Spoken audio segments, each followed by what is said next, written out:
태풍 피해 복구 이틀째. 경남에서는 민관군이 복구 작업을 서둘렀지만 내일까지 많은 비로 인한 추가 피해가 우려됩니다. 이번 태풍에 기록적인 폭우가 내린 양산시에서는 피해액이 200억 원이 넘어 복구가 장기화될 것으로 보입니다. 빗물 저류장과 배수 펌프장 등 빗물 처리 기준이 폭우를 감당하기에는 역부족으로 나타나 상향 조정이 필요한 것으로 지적됩니다. 선거법 위반으로 기소된 최평호 고성군수가 1심 재판에서 당선 무효형을 선고받았습니다. 최 군수는 즉각 항소 의사를 밝혔습니다. 이어서 경남 소식입니다. 태풍 차바로 곳곳에 상처를 입은 경남 지역에 오늘과 내일 또 큰 비가 예상됩니다. 피해 주민들은 비 소식에 피해가 더 커질까 복구를 서두르고 있습니다. 정유진 기자가 보도합니다. 하늘을 향해 가지를 뻗어야 할 사과나무들이 뿌리를 드러내고 땅에 누웠습니다. 익지 못한 사과들은 바닥에 나뒹굴고 이파리는 말라갑니다. 사실 이렇게 막 나무 자체가 넘어지고 이럴 줄 몰랐습니다. 가슴이 간담이 서늘하다 이렇게 표현이 됩니다. 10년 동안 애지중지 키운 나무 대부분이 지난 태풍에 쓰러졌지만 저녁부터 온다는 비 소식에 착잡해야 할 겨를도 없습니다.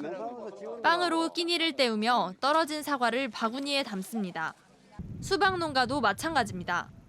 태풍에 비닐이 찢겨 수박 모종들이 싸늘한 10월 바람에 흔들립니다. 농민은 또다시 내린다는 비가 야속합니다. 지금 비가 맞으면은 올해 작황은 끝이에요. 지금 막 농가들 지금 마음은 말도 못해요. 지금 심장에 진짜 병이 생겨. 빠지면 파스 붙이고 왔다 가슴에. 군인 1,300명도 경남 복구 현장 곳곳에서 구슬땀을 흘렸습니다. 피해가 좀 원래는 부산하고 울산만 뉴스를 봤을 때 심한 줄 알았는데 여기도 많이 심한 것 같고 저희가 빨리 최선을 다해서 도와가지고 복구됐으면 좋겠습니다. 바다에서도 해경 50여 명이 태풍에 밀려온 쓰레기를 치우는 데 집중합니다. 복구 이틀째, 또 예고된 비 소식에 추가 피해를 줄이려는 사람들이 분주히 움직인 하루였습니다. KBS 뉴스 정유진입니다. 태풍이 핥히고 간 상처에 대해 복구가 계속되고 있지만 큰 피해가 생긴 양산은 여전히 막막하기만 합니다. 양산천 범람으로 침수 피해가 컸는데요. 복구에는 상당한 시일이 걸릴 것으로 보입니다. 최재훈 기자입니다. 지난 5일 태풍 차바가 지나갈 당시 양산천이 넘쳐 35번 국도를 덮쳤습니다. 양산천 인근 아파트는 1층까지 물이 차 주차장 차들이 물에 잠겼습니다. 콩이 자라던 밭은 돌밭으로 변했고 하천물에 밀려 내려온 자동차들이 아직도 곳곳에 처박혀 있으며 끊긴 도로는 방치돼 있습니다. 무너졌던 제방부터 다시 쌓고 전기 공급을 위해 끊긴 전선도 서둘러 있습니다. 공장이 침수돼 망연자실했던 업체들은 직원들이 나서 조금씩 치워보지만 언제 다시 공장을 가동할 수 있을지 막막하기만 합니다.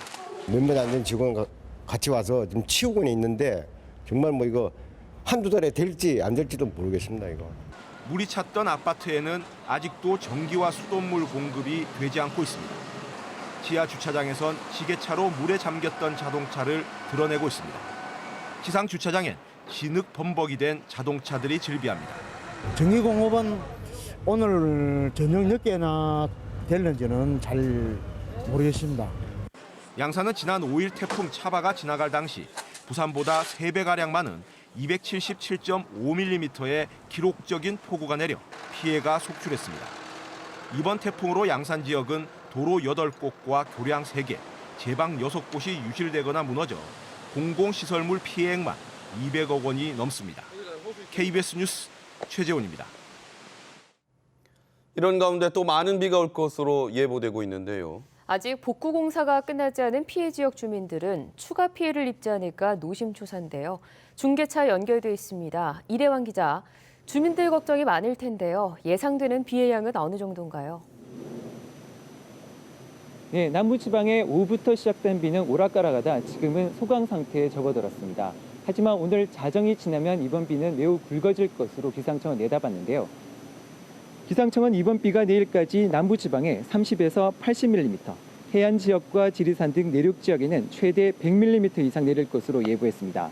공교롭게도 태풍 피해를 본 곳에 많은 비가 집중될 것으로 예상되는데요.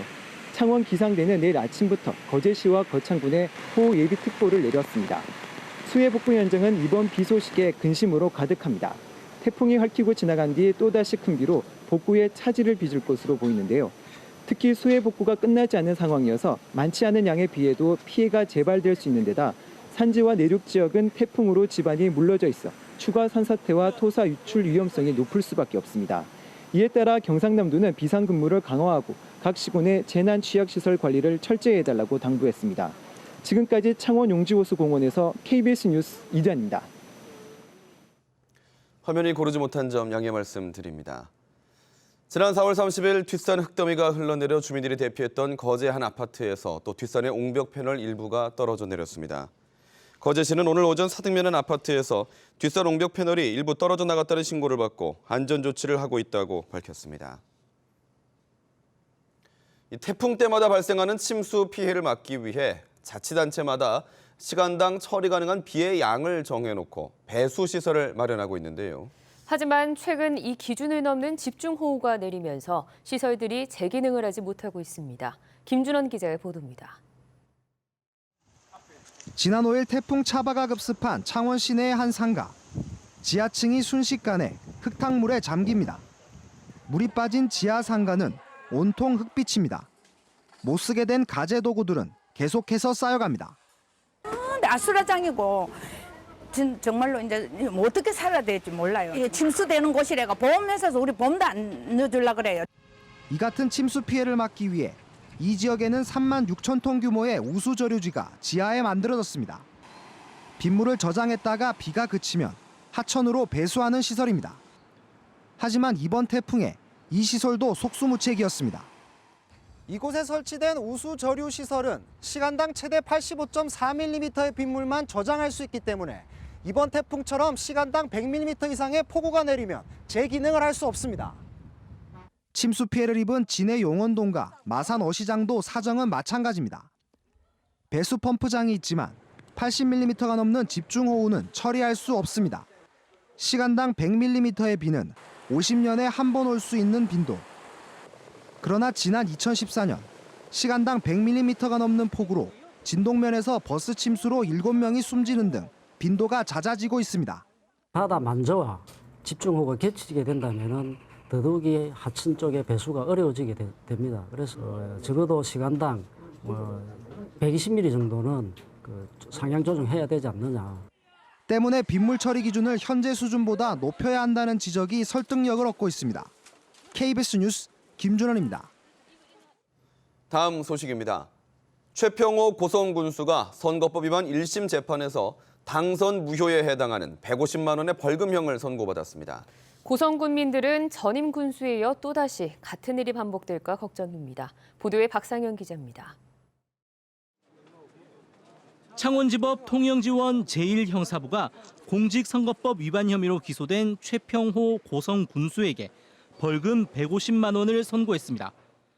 최 군수는 지난해 재선거 운동 기간에 앞서 유권자에게 지지를 호소하고 동네 후배를 통한 식사 제공, 선거운동 대가로 군수 정무실장직을 약속한 혐의로 기소됐습니다. 재판부는 사전 선거운동과 제3자 기부행위, 이익 제공 약속 등의 혐의가 모두 유죄로 인정된다고 판단했습니다. 1심 선고 뒤 최 군수는 즉각 항소 의사를 밝혔습니다. 저희 부득함으로 인해서 많은 분들에게 심려를 끼쳐 정말 죄송합니다. 상급 시민 대법원에서도 1심의 형이 바뀌지 않으면 최 군수는 군수직을 잃게 됩니다.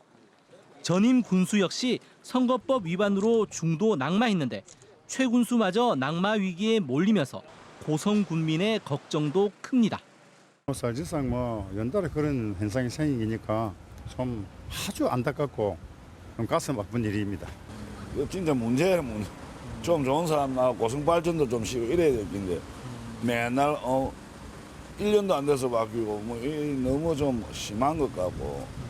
특히 당선 무효형이 내년 3월 이후 확정된다면 재선거도 치르지 못해 고성 군정의 장기 공백이 우려됩니다. KBS 뉴스 박상현입니다.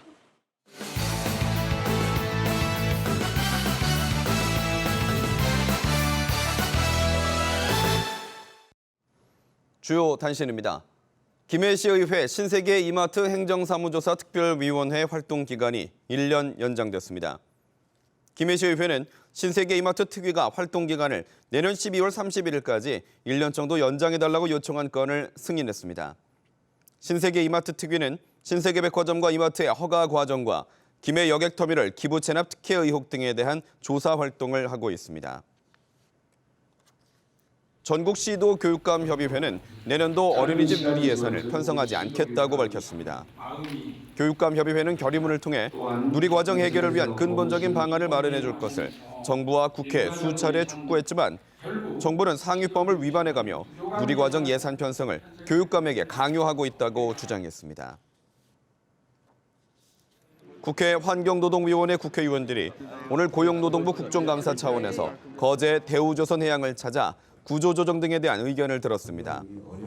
홍영표 환경노동위원회 위원장은 비정규직과 하청 고용 문제 해결을 여야가 고민하겠다고 말했습니다. 환경노동위원회는 경영진과 노조 의견을 들은 뒤 협력업체 대표단과도 간담회를 가졌습니다. 통영해양경비안전서는 오늘 오전 6시 44분쯤 거제시 사등면 동양시멘트 앞 해상에서 유류 이송 작업을 하던 180톤급 예인선에서 부주의로 인해 다량의 벙커 A유류 유출에 신고했다고 밝혔습니다.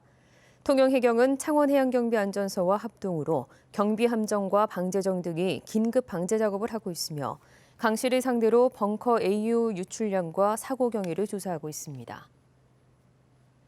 국내외 정상급 배우들의 드라마 시상식인 2016 코리아 드라마 어워즈가 경남 문화예술회관 대공연장에서 열렸습니다. 오늘 시상식에서는 올 한 해 지상파와 케이블, 종편에서 방영된 드라마 25개 작품과 출연 배우, 제작자를 대상으로 16개 부문 수상작을 가렸습니다. 행사에는 할리우드 영화감독 크리스 나혼과 대만 배우 해리창 등이 참석했습니다. 제97회 전국체육대회가 오늘 충남에서 개막해 7일간의 열전에 들어갔습니다. 경남은 44개 정식 종목과 2개 시범 종목에 1,666명의 선수단이 참가해 16년 연속 상위권에 도전합니다. 경남 소식이었습니다.